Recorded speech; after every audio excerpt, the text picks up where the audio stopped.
ಯಾಕೆ ಹೆದರ್ಬಿಟ್ರಾ? ನಾನೇ ಯಾಕೆ ಹೆದರ್ಲಿ? ಈ ಮನೆಯಲ್ಲಿ ನನ್ನ ಕೈ ಹಿಡ್ದು ಎಳೆಯೋಷ್ಟು ಧೈರ್ಯ ಇರೋದು ನಿಮ್ಮೊಬ್ರಿಗೆ ತಾನೆ. ಧೈರ್ಯನೋ ಅಥವಾ ರೈಟ್ಸು? ಎರಡೂ ಅಲ್ಲ, ತುಂಟತನ. ಕರೆಕ್ಟಾಗಿ ಹೇಳಿದ್ರಿ ತುಳಸಿಯವರೇ. ನಿನ್ನೆಯಿಂದ ಒಂಥರ ಚಿಕ್ಕ ಹುಡುಗ ಆಗ್ಬಿಟ್ಟಿದ್ದೀನಿ.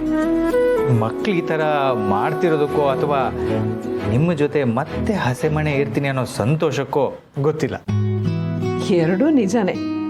ನೀವು ಚಿಕ್ಕ ಹುಡುಗ ಆಗಿರೋದಂತೂ ಇನ್ನೂ ನಿಜಾನೇ. ಅದು ಸರಿ, ಈ ಚಿಕ್ಕ ಹುಡುಗನಿಗೆ ಏನಾಗಬೇಕಾಗಿತ್ತು? ನನಗೆ ಗೊತ್ತಾಯ್ತು, ಬೇಗ ಹೇಳಿ, ನಾನು ಹೋಗಬೇಕು.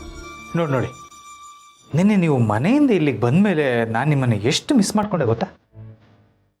ನಿನ್ನೆಯಿಂದನೂ ನೀವು ನನ್ನ ಕೈಗೆ ಸಿಗ್ತಾ ಇಲ್ಲ. ತುಂಬ ದೂರ ಇದ್ದೀರೇನೋ ಅನಿಸ್ತಾ ಇದೆ.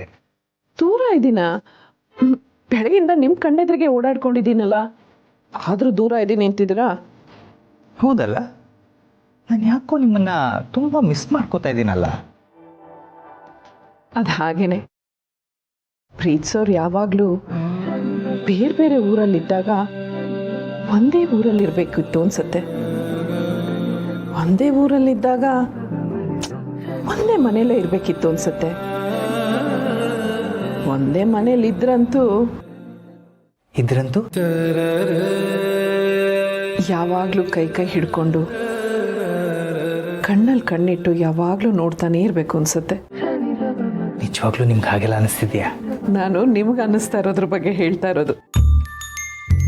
ಅಂದರೆ ನಿಮಗನ್ನಿಸ್ತಿಲ್ವಾ? ಅನ್ನಿಸ್ತಿಲ್ಲ ಅಂತಿಲ್ಲ. ಹಾಗಾದ್ರೆ ಅನಿಸ್ತಿದ್ಯಾ? ಗೊತ್ತಿಲ್ಲ, ನಾನು ಹೋಗ್ಬೇಕು. ನಾನು ನಿಮ್ಮನ್ನು ಬಿಡಲ್ಲ. ಅಯ್ಯೋ ದೇವ್ರೆ, ಇದೇನಿದು? ಮನೆ ತುಂಬ ಜನ ಇದ್ದಾರೆ, ಯಾರು ನೋಡಿದ್ರೆ ಏನಾಗುತ್ತೆ ತುಳಸಿಯವರೇ? ನಾನು ನಿಮ್ಮ ಕೈ ಹಿಡಿಬೇಕು ಅಂತಲೇ ಇಷ್ಟೆಲ್ಲ ಆಗ್ತಿರೋದು. ಅಂಥದ್ರಲ್ಲಿ ಹಿಡಿದಿರೋ ಕೈನ ಬಿಡಿಸ್ಕೊಂಡು ಹೋಗ್ಬೇಕು ಅಂತಿರ್ತಿರಲ್ಲ. ಕೈ ಹಿಡಿಬೇಕು ನಿಜ, ಆದರೆ ಹಿಡಿಯೋವರೆಗೂ ಕಾಯ್ಬೇಕು. ಕಾಯ್ತೀನಿ ತುಳಸಿಯವರೇ. ಆದರೆ ಕಡೆ ಪಕ್ಷ ಸ್ವಲ್ಪ ಹೊತ್ತಾದರೂ ಜೊತೆಲಿ ಕೂತ್ಕೊಂಡು ಮಾತಾಡ್ಬೋದಲ್ವಾ? ನಿಮ್ಗೆ ಇನ್ನೊಂದು ವಿಷಯ ಗೊತ್ತಾ? ನಿನ್ನೆ ರಾತ್ರಿ ನಮ್ಮ ಮನೇಲಿ ಎಷ್ಟೇ ಲೈಟ್ಸ್ ಆನ್ ಆಗಿದ್ರು ನನಗೆ ತುಂಬ ಕತ್ಲೆ ಅನ್ನಿಸ್ತಾ ಇತ್ತು. ಯಾಕೆ ಅಂತ ಯೋಚನೆ ಮಾಡಿದಾಗ ಒಂದು ವಿಷಯ ಗೊತ್ತಾಯ್ತು.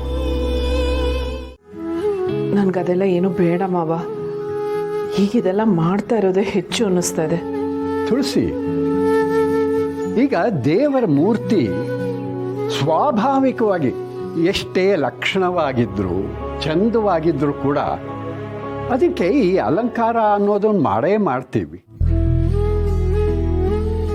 ಈಗ ನೀನು ಮದುಮಗಳು, ನೀನೆಷ್ಟೇ ಮುದ್ದಾಗಿದ್ರೂ ಕೂಡ ಈ ಸಮಯದಲ್ಲಿ ಅಲಂಕಾರ ಅಂತನ್ನೋದು ಬೇಕೇ ಬೇಕು. ಮಾವ, ಅದು ಹಾಗಲ್ಲ. ಹಾಗೂ ಇಲ್ಲ ಹೀಗೂ ಇಲ್ಲ. ಈಗ ನಿನ್ನ ಜೊತೆಯಲ್ಲಿ ಮಾತಾಡ್ತಾ ನಿಂತ್ಕೊಳ್ಳೋದಕ್ಕೆ ನನಗೆ ಸಮಯ ಇಲ್ಲ, ಗೊತ್ತಾಯ್ತಾ? ಹೊರಡು. ಮಾವ, ಅದು ಹಾಗಾದರೆ ಪಾರ್ಲರ್ಗೆ ನನ್ನ ಸಂಧ್ಯನ ಕರ್ಕೊಂಡು ಹೋಗ್ಲಾ? ಅವಳಿಗೆ ಕರ್ಕೊಂಡು ಹೋಗ್ತೀಯಾ? ಯಾಕೆ? ಅದು ಮನೇಲಿ ಎಲ್ರಿಗೂ ಒಂದೊಂದು ಜವಾಬ್ದಾರಿ ಕೊಟ್ಟಿದ್ದೀರಾ, ಆದ್ರೆ ಅವಳಿಗೆ ಮಾತ್ರ ಏನೂ ಹೇಳಲೇ ಇಲ್ಲ. ಅವಳಿಗೂ ಬೇಜಾರಾಗತ್ತಲ್ವಾ? ಅದಕ್ಕೆ ನಾನು ಅವಳನ್ನ ಕರ್ಕೊಂಡು ಹೋಗ್ಲಾ?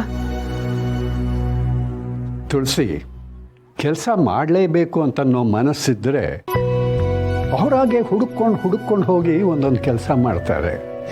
ನೀನು ಅವಳ ಬಗ್ಗೆ ಎಲ್ಲ ತಲೆ ಕೆಡಿಸ್ಕೊಳ್ಳೋದಕ್ಕೆ ಹೋಗ್ಬೇಡ. ಆದರೂ ತಪ್ಪು ಮಾಡಿದಾಳೆ ಅಂತ ಇಂಥ ಸಮಯದಲ್ಲಿ ಎಲ್ಲರೆದುರಿಗೂ ಶಿಕ್ಷೆ ಕೊಡೋದು ಸರಿಯಾಗೇ ಇದೆ. ನೋಡು, ಕೆಲವೊಂದು ಸಲ ಶಿಕ್ಷೆ ಕೊಡೋದ್ರಲ್ಲೇ ಶಿಕ್ಷಣನೂ ಇರುತ್ತೆ. ಬುದ್ಧಿ ಹೇಳೋದನ್ನ ಬೈದೇ ಹೇಳಬೇಕು ಅಂತ ಏನಿಲ್ಲ, ಬೇರೆ ದಾರಿನಲ್ಲೂ ಹೇಳಬಹುದು. ಅವಳ ವಿಷಯದಲ್ಲಿ ನಾನು ಅದನ್ನೇ ಮಾಡ್ತಾ ಇರೋದು. ಅವಳು ತಿದ್ಕೋತಾಳೆ ಅನ್ನೋ ನಂಬಿಕೆ ನನಗಿದೆ ಮಾವ. ತಾಯಿಯಾಗಿ ನೀನು ಅವಳ ಮೇಲೆ ಇಟ್ಟಿರೋ ಪ್ರೀತಿ ನನಗೂ ಗೊತ್ತಾಗುತ್ತೆ. ಏನು ಯೋಚನೆ ಮಾಡಬೇಡ, ಹೊರಡು. ಸರಿ ಮಾವ.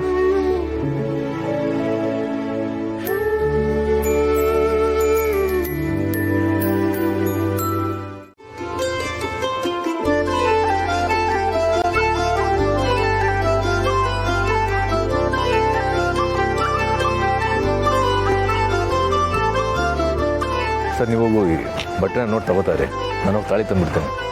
ಎಲ್ಲ ಒಂದೇ ಕಡೆ ಇದ್ದರೆ ಲೇಟ್ ಆಗ್ಬೋದು. ಅಂತೂ ಅಪ್ಪ ಅಮ್ಮನ ಮದುವೆಗೆ ನಾವು ಮಕ್ಕಳಾಗಿ ಇಷ್ಟು ಖುಷಿಯಿಂದ ಓಡಾಡೋ ಹಾಗಾಯ್ತಲ್ಲ. ಇಷ್ಟೆಲ್ಲ ಆಗ್ತಿದೆ ಅಂದಮೇಲೆ ಈಗಲಾದರೂ ಇವ್ರನ್ನ ಅಣ್ಣ, ನನ್ನನ್ನು ಅತ್ತಿಗೆ ಅಂತ ಕರಿಬೋದಲ್ವಾ? ನೋಡಿ, ನಾನು ಇದನ್ನೆಲ್ಲ ಮಾಡ್ತಿರೋದು ನಮ್ಮ ತಾತನಿಗೋಸ್ಕರ. ಅವ್ರ ಮಾತು ನಂಬಿರೋಕ್ಕೆ ನನಗೆ ಇಷ್ಟ ಇಲ್ಲ. ಓ, ಅವ್ರು ಹೇಳಿದ ಕೆಲಸನ ವಹಿಸ್ಕೊಂಡು ಮಾಡ್ತಿದ್ದೀನಿ ಅನ್ನೋದು ಬಿಟ್ಟರೆ ನನ್ನ ಮನಸ್ಸಲ್ಲಿ ಬೇರೆ ಏನೂ ಇಲ್ಲ. ನೀವು ಹೋಗಿ ಬಟ್ಟೆ ತಗೋತಾ ಇರಿ, ಆದ್ಮೇಲೆ ಫೋನ್ ಮಾಡಿ.